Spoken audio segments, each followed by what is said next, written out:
Hello, আমি রূপম। নিয়ে এলাম তোমাদের জন্য আবার একটা নতুন পর্ব। কিসের? অনুষ্ঠানটার নাম তোমরা সবাই জানো, আমিও জানি, কিন্তু আরেকবার বলে দিই। Rupam on the rocks, presented by Concreto Uno cement. সবাইকে স্বাগত জানাই। আমরা শিকাগো গেছিলাম অনুষ্ঠান করতে গেছি বলে খুব যে বেড়াবার অপশন পেয়েছি তা নয়, কিন্তু একদিন পেয়েছিলাম। আমার দুটো অনুষ্ঠান ছিল, দুটো অনুষ্ঠান করার পরের দিন আমরা একটা ফাঁকা দিন পেলাম, এবং সেদিন আমরা দুপুরবেলাটা একটু ভালো করে খাওয়া দাওয়া করে তারপর রোদটা পড়বার জন্য একটু সময় দিয়ে আমরা একটু বেরিয়ে পড়লাম। কিন্তু রোদ পড়বে না, মানে রোদের তেজটা একটু কমবে। রোদ থাকে ওখানে রাত 8:30 অবধি, কাজেই দিনের আলো পাবো। দিনের আলো নিয়ে কোনো ঝঞ্ঝাট নেই। আমরা একটা গাড়ি নিয়ে বেরিয়ে পড়লাম ডাউন টাউন অভিমুখে। বেরিয়ে পড়লাম আমরা 3 জন, আমি, আমার স্ত্রী রূপসা, আর আমাদের আমেরিকা প্রবাসী বিশেষ বন্ধু আবেশ ভট্টাচার্য। আমরা ছিলাম কিছুটা দূরে, খুব সুন্দর জায়গাটা হলো সমবার্গ। ওখান থেকে মোটামুটি 45 মিনিটের ড্রাইভ লাগে ডাউন টাউনে পৌঁছতে। এবার ডাউন টাউনে আমরা কি দেখব? একটা ভেরি ফেমাস আর্কিটেকচারাল ওয়ান্ডার রয়েছে, যেটা দেখতে সবাই যায়, যেটার নাম হলো বিন।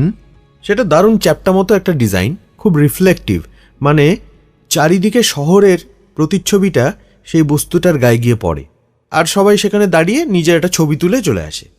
কিন্তু আমাদের বেছে নিতে হয়েছিল যে আমরা ওই দিকে যাব নাকি আমরা চলে যাব মিশিগান লেকের পাশে।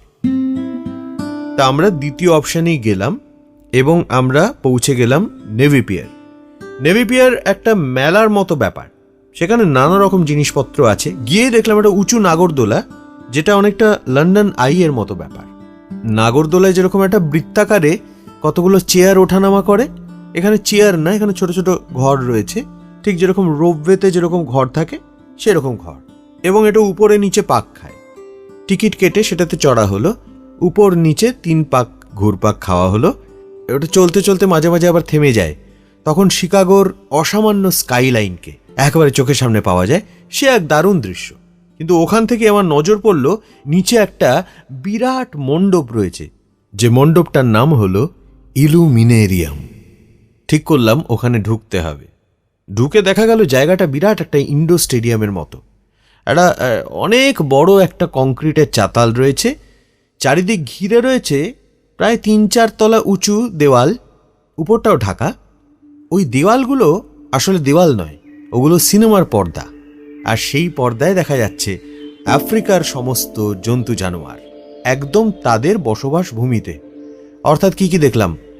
হরিণের ভয় পেয়ে লাফ দেওয়া যেরকম দেখলাম, গন্ডারের ডোন্ট কেয়ার দাঁড়িয়ে থাকা দেখলাম, জলহস্তির জলকেলি দেখলাম, হাতির পালের মন্থর হাঁটাহাঁটি, চিতাবাঘের দ্রুতগামী দৌড়নো, সবই দেখলাম।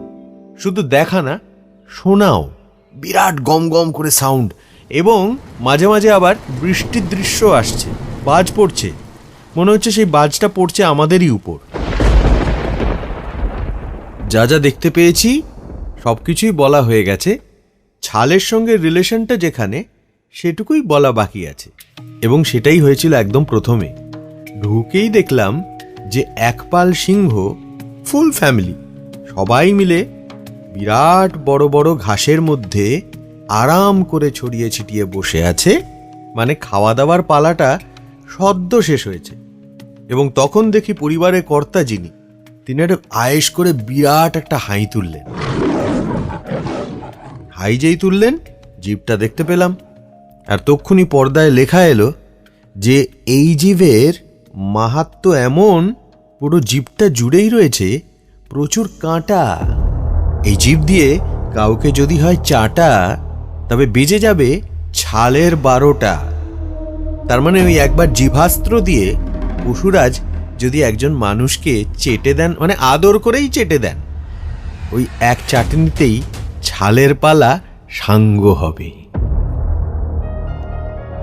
এখন তো স্বাধীনতা দিবসের মরশুম, স্বাধীনতা দিবসের একটা আবহেই আমরা আছি, এবং সেখানে নানা রকম ক্রিটিক্যাল, স্বাধীনতা কি, কিসের স্বাধীনতা ইত্যাদি, এই সব ব্যাপারে না গিয়ে আমরা জাস্ট মন খুলে একটু সেলিব্রেটই করলাম না হয়। সেলিব্রেশনে তো কোনো দোষ নেই। এই বিশেষ সময়ের আবহে আমি না তোমাদের একটা গান গেয়ে শোনাতে চাই এখন। সেই গানটা আমার ছোটবেলায় শেখা, আমাদের পারিবারিক গান বলতে পারো। আমার মায়ের লেখা, আমার বাবার সুর, দেশাত্মবোধক গান। ওই বাজে সঞ্জয় ভেরিয়ায় সব ভেদাভেদ ভুলে ডাক দিয়েছেন ভারত জননী মিলনে বেদিমূলে বেদিমূলে। ওই বাজে সঞ্জয় ভেরিয়ায় সব ভেদাভেদ ভুলে ডাক দিয়েছেন ভারত জননী মিলনে বেদিমূলে বেদিমূলে। ওই বাজে সঞ্জয় ভেরি ভরেছে সে ডাকে আকাশ বাতাস, পথে প্রান্তরে তারি আভাস।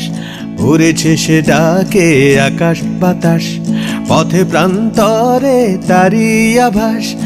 আয় ছুটে আয় মহামানবের সাগর তীর্থকূলে, আয় ছুটে আয় মহামানবের সাগর তীর্থকূলে। ডাক দিয়েছেন ভারত জননী মিলনের বেদিমূলে বেদিমূলে। ওই বাজে সঞ্জয় ভেরি আ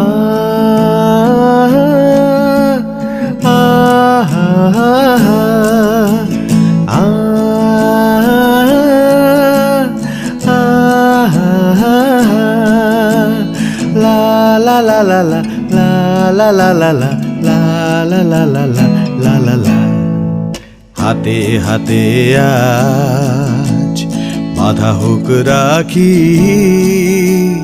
দিতে আর নিতে কিছু নাই নাই নাই নাই কিছু নাই বাকি। ভারতের জল আর মাটি বায়ু প্রাণে স্পর্শে পা চির আয়ু। ভারতের জল আর মাটি বায়ু প্রাণে স্পর্শে পা চির আয়ু। মিলন মন্ত্রের নবোল্লাসে উঠুক হৃদয় দুলে, মিলন মন্ত্রের নবোল্লাসে উঠুক হৃদয় দুলে। ডাক দিয়েছেন ভারত জননী মিলনের বেদিমূলে বেদিমূলে। ওই বাজে সঞ্জয় ভেরি। গানটা গাইতে গাইতেই মনে পড়ল যে এখন ভারত মাতার কথা খুব শোনা যায়।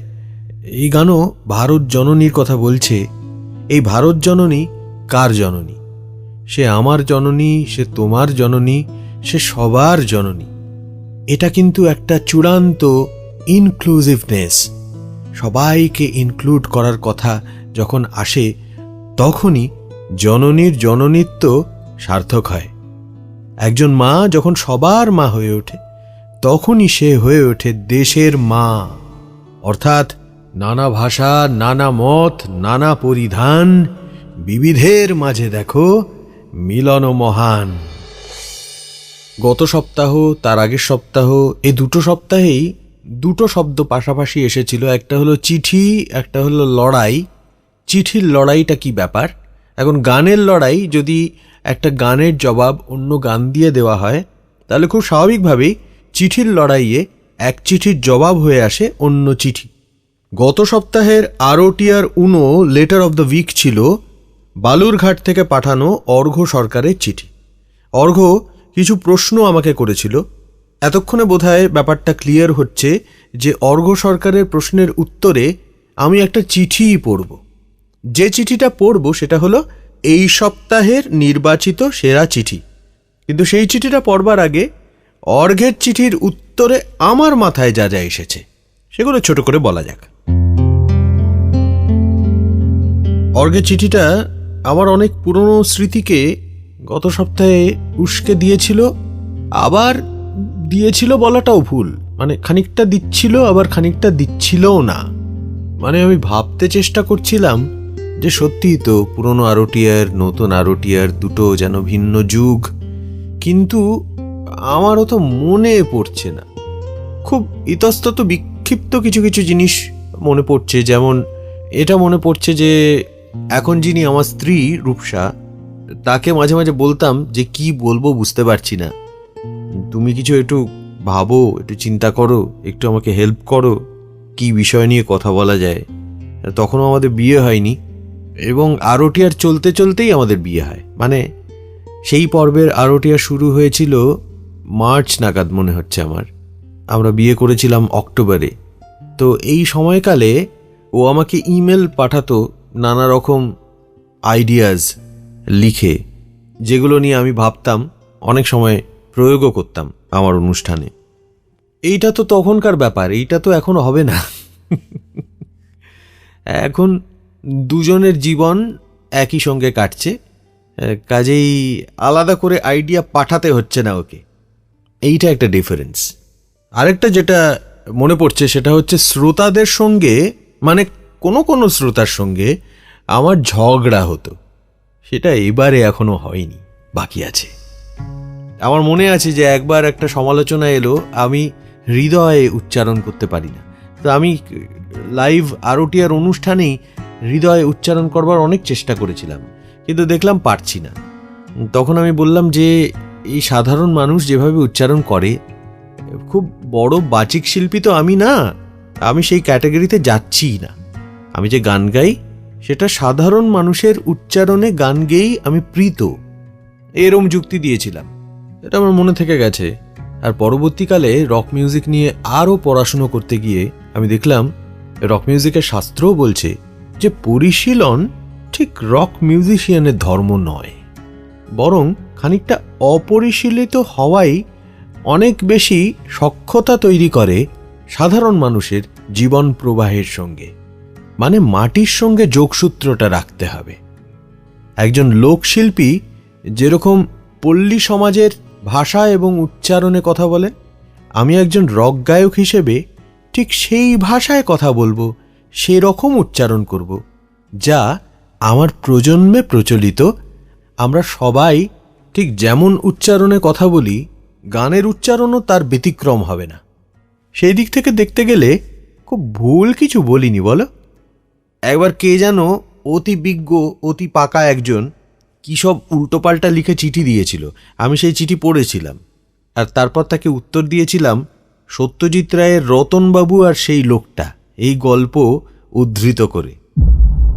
বাই এনি চান্স আমার সেই পত্র লেখককে কি একটা অল্টার ইগো বলে মনে হয়েছিল? ধরা যাক আমার কি এরকম মনে হয়েছিল যে আমি নোটবুকে খসখস করে পেন্সিল দিয়ে কিছু একটা লিখছি, আর পাশ থেকে সেই অল্টার ইগো আর চোখে দেখে নিচ্ছে আমি কি লিখছি।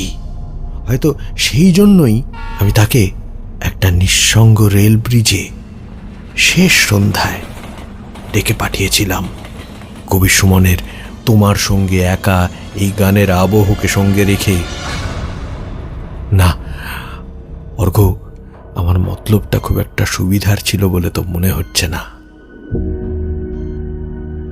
একটা অপঘাত মৃত্যু যা আমাদের দেশের অন্তরাত্মার ভিতটা ধরে নাড়িয়ে দিয়েছিল, সে মৃত্যুর কথা বয়ে এনেছিল একটা চিঠি। সেই চিঠিকে কি মৃত্যুর চিঠি বলবো, নাকি বলবো ছুটির চিঠি, যা লিখেছিল এক যুবক। যুবকের নাম রোহিত ভেমুলা। আকাশের মতো মুখ, বাতাস ভর্তি বুক, নবজাতকের ত্বকে স্বাধীন আবেশ। মনে রেখো যে রক্তে রোহিত কণিকা আছে, সে রক্ত নুন খায় আমার স্বদেশ।